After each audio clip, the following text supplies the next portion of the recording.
Welcome back to The Explainer. I am absolutely thrilled you're here today because we are going to finally demystify studio lighting.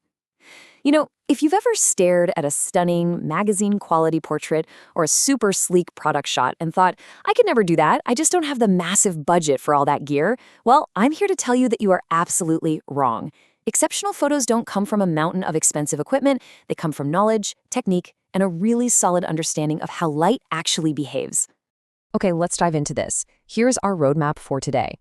We'll start with the philosophy of light, compare high-key versus low-key setups, break down 4 classic portrait patterns, tackle a pretty wild one-light challenge, and then wrap the whole thing up with dramatic sports portraits.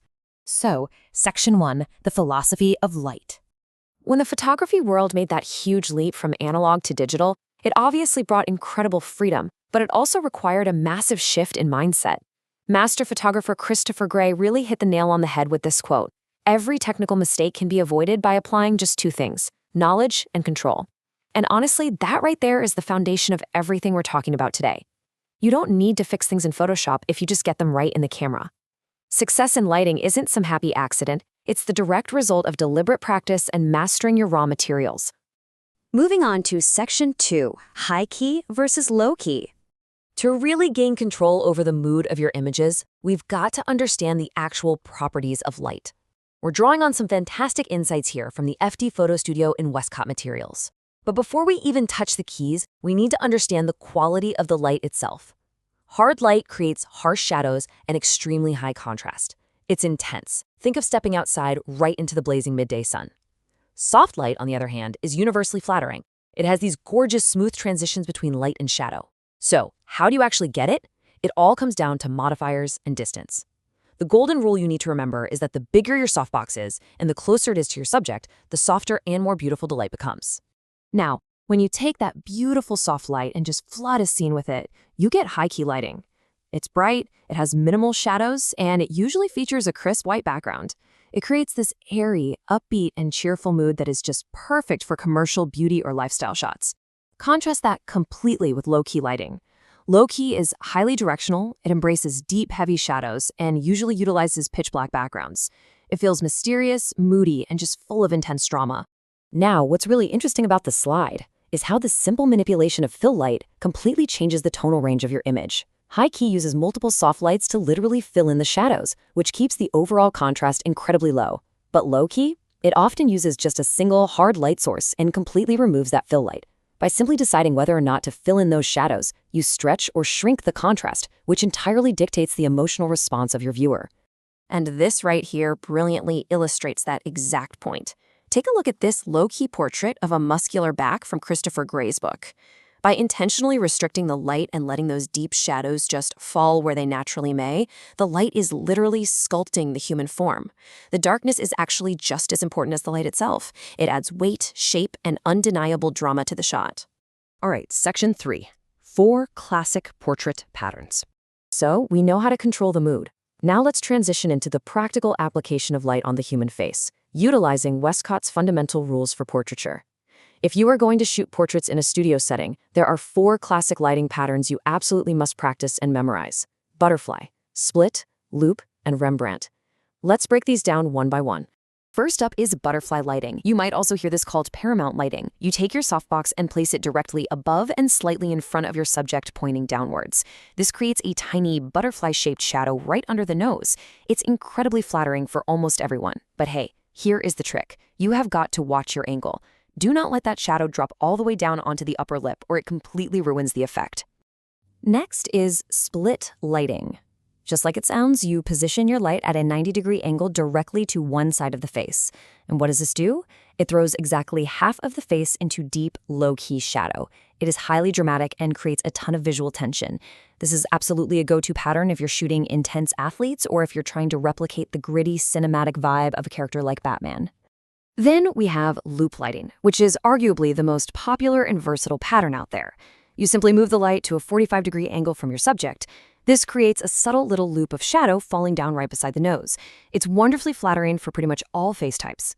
But remember, whenever you set this up, you must check the eyes. You always need to ensure there's a reflection of the light, a catch light, at either the 10 o'clock or 2 o'clock position in the subject's pupils to make them really look alive. Finally, we have the famous Rembrandt lighting, named after the legendary Dutch painter. Here, the light is placed high up and far to the side. What you are looking for is a perfect, tiny triangle of light illuminating just the shadowed cheek. It is notoriously the most difficult pattern to achieve because it requires incredibly careful control of the subject's nose direction. Seriously, if they turn their head even a fraction of an inch too far, that triangle opens up and boom, you're suddenly back to loop lighting. Section 4. The One Light Challenge. Now that we've mastered faces, let's pivot over to product photography. I really want to prove to you that high-end luxury looks do not require an overwhelming amount of gear. So, I pose this provocative question to you. How do you shoot a complex 3-light product photo with literally only one single light? Sounds impossible, right? Well, professional photographer Carl Taylor did exactly this in a brilliant lipstick photo challenge, and his method is pure genius.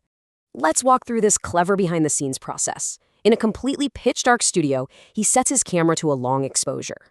First, he fires his single strobe to light the product. Then, while the camera shutter is still wide open, he physically covers the camera lens in the dark to protect the exposure. While the lens is covered up, his assistant moves that exact same light to a totally new position, pointing at the background. He then uncovers the lens, fires the strobe again to create a beautiful background gradient, and repeats the process. He essentially painted with light, physically moving one single strobe around to mimic a massive multi-light setup in a single photograph. Knowledge and control, exactly like Christopher Gray said. Section 5. Dramatic Sports Portraits. For our final and, frankly, most explosive segment, we're going to look at how photographer Jason Sterling tackles terribly flat, ugly overhead gym lighting to create literal cinematic masterpieces. So, the crucial point is this. Gym lighting is bright, it's flat, and it completely ruins contrast. You have to kill it. Before you ever turn your strobes on, you must underexpose the ambient room light. You do this by narrowing your aperture, meaning a higher f-stop, cranking up your shutter speed, and dropping your ISO until your test frame is practically pitch black. You make the gym dark, so your flashes become the absolute only light that matters. Once that ugly ambient light is killed, you do a professional back-to-front lighting build. Step 1. You confirm your background is dark. Step 2. You add 2 rim lights behind the athlete to carve out their edges and physically separate them from the background. Step 3. You bring in a beauty dish from the front as your key light to really punch up the contrast on their face and muscles. And finally, Step 4. You add a large umbrella as a fill light just to make sure their legs and lower body don't fall into complete darkness. It's a very methodical, step-by-step layering process. Now, if you want to take it from a good portrait to a magazine cover, you introduce some advanced techniques. By utilizing high-speed sync, or HSS, you can shoot at 1/1600th of a second to perfectly freeze a dynamic volleyball pass in midair. Then, maybe add a fog machine behind the subject so those rim lights catch the smoke and create incredible depth. Finally, throw a blue colored gel over a light to instantly match the school's colors and elevate the whole mood. It's a total game changer. Well, we've covered a massive amount of ground today, from the pure philosophy of light all the way to high-speed action portraits. But as we learned early on, success requires deliberate practice. So I want to leave you with this question. What lighting pattern are you going to practice in your living room tonight? Seriously, don't wait for the perfect studio space or the most expensive strobe. Grab a speed light, a desk lamp, or even just a flashlight. Pull a friend into a dark room and start shaping that light. Thank you so much for joining me on The Explainer today, and I'll catch you next time.